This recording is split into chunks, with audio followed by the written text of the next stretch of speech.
Welcome back. Now you can start creating the audio episode for your podcast by coming to the Audacity website, and then you're going to download the software according to the system that you are using. Once you have the software installed, what you'll want to do is you'll want to make sure that you have your script or your notes in front of you. And then to use Audacity, all you're going to do is you're going to click this red button, and then that's going to start the recording process. And so you'll notice then that as we talk, we are recording our audio, and you'll be able to see this in real time on Audacity.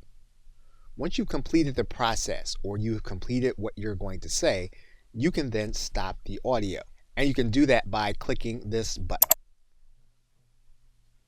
And you'll see then that the audio has stopped.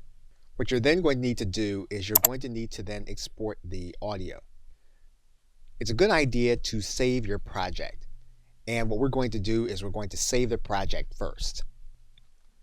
But once you save this as a project file, you can then export the file to the MP3 format. You're going to come to this menu. You're then going to click Export. You're then going to export this as an MP3. Now you can also use a WAV file or an OGG file if that's what you prefer.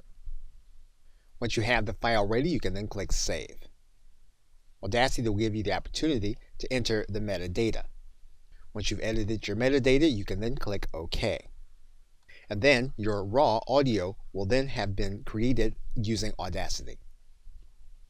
Okay, so with that, thanks, and I will see you in another video.